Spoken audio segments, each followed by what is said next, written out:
Bro, it's best to just stay in isolation. I'm starting to see it. There's no way out of this. If you are a light worker, earth angel, anything, a chosen one, star seeds, indigos, anything like that, is these days just not worth it.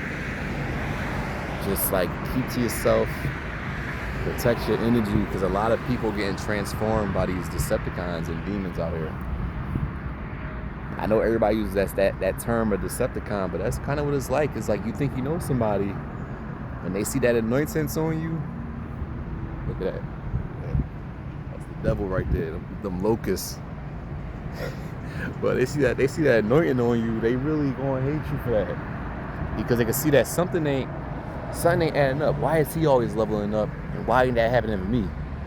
Or like, how does he always get saved in these situations? People really don't be having that anointings. It ain't like that for everybody. Like, why is this person doing so much more better than me? I had to kind of step back and understand that, like, the way that I was doing, and I thought that I was doing bad, is way better than what other people doing. So you gotta be like very humble and be very cognizant of what's going on around you if you are walking around with any kind of anointings from God, any kind. I think that, like, a lot of people, you can get thrown off of your spiritual journey by being around the wrong people. I cannot imagine what some of these manipulators and narcissistic people, what they wanted from me. What would you have wanted from me? Like, what was it? Just to destroy me? It's like these could have been some of your closest friends, your own family. It's deep. It's best to just isolate. Now, I know that, like, with family, that's a hard one. Just be careful. I can't isolate from my family. Even though we might disagree on stuff, I'm going to always try to just be there and be strong enough to just be there. Because I don't know what everybody's family situation is, but everybody got different family situations where, like, they know that their family might just be vibrating low, but you still love them. You know, it's hard. You can tell some people might say, I can turn my back on my family. But what if you grew from nothing? You come from, like, very humbling times. You can't just turn your back on people, like, when you grew up like that. It's hard. So I think that, like, you know, sometimes you do have to turn your back on family. But that's only at a price. You gotta still make it right with your family. It's still your family. Now, if it's like some stuff that you can't fix, I get it. But if it's just like some petty, like, me, mom, and dad are arguing because we can't agree on something that I'm a chosen one, that's stupid, man. It ain't worth it. You gotta just be a bigger person sometimes. As a light worker, you gotta be a bigger person. People won't think you crazy. That's just how it is. You gotta be big enough to say, you know what? Cool, you got it.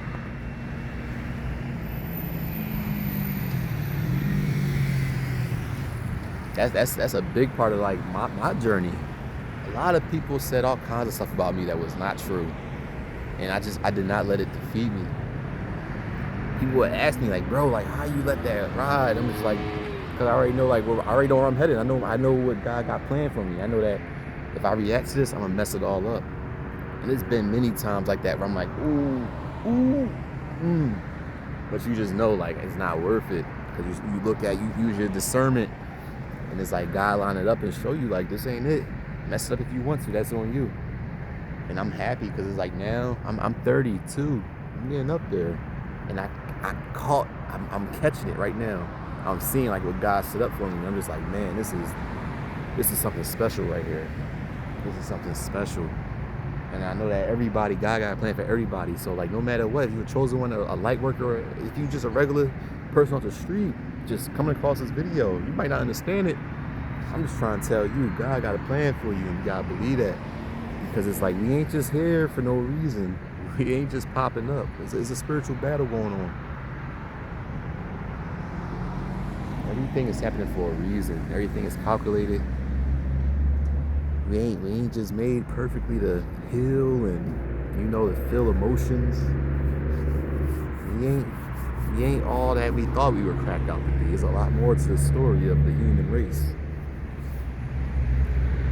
You know, I like to watch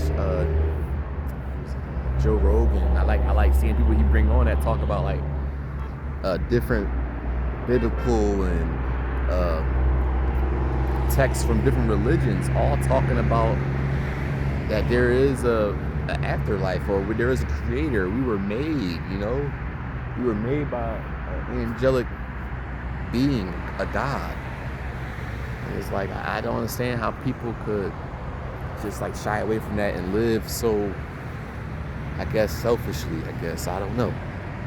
I'm not perfect though. I'm not perfect. I know that I messed up, and I probably am gonna mess up still, but it's like at least I try to bring it back. I try to bring it back at the end of the day and be right the next day. I don't just let myself wander off into the wild, into the fire, and I don't just like stay there. It's not me no more. I sound like a Mustang. Yeah, I don't stay in that no more. Babylon, I don't do that. I'm definitely not perfect though. I'm not like saying like I don't drink and I don't do this and that. I ain't saying that. But I definitely make an effort to do the right thing every day for the sake of my son. It keeps me on track. But it was like, that was like a big part of my awakening, understanding that like I didn't want my son to make mistakes that I made.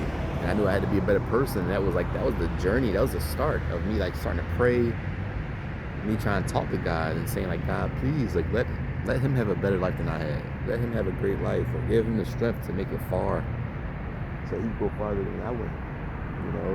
I want him to have an easy life. I want him to have a life that's going to be hard on him, so when he gets older, he can make it and be strong. That's what I want for my son.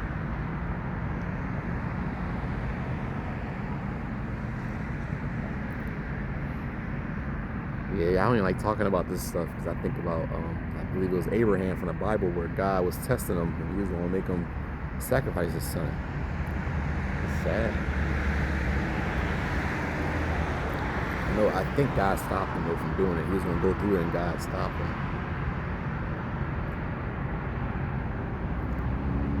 That's commitment to God right there. I don't know if I can do it. I love my son too much. I don't know. I don't want to think about that. But I love. That's an RC. I love all of them. I don't want to buy one. Some things are hell to take care of. I can imagine having a Hellcat. Okay, I don't like the name, so I do not agree with the Hellcat and Demon. I think that's kind of weird to like to name it that, like Demon and Hellcat. But they are beautiful machines. That's the one thing I get to. Those SRT engines are like, how much horsepower you get out of those things are, wow, you get something crazy out of an SRT engine. Or was it, or the Hemi? They call it the Hemi engine. But like the cost of repair, all that stuff, and the Hellcats have a supercharger, so that's extra strain on the engine. Even though it sounds amazing, I love that whine. I just couldn't do it for myself. I would maybe just rent one just so I could test it. But to own it, nah. Yeah, I don't think there's no more cool cars coming by right now, so I guess I'll end it out. Yeah, isolation is going to be where it's at. Isolation is where it's at if you have any kind of anointing on your soul, because they coming. I'm still on my journey every day, watching my back. You watch yours too. All right, peace. It's been real.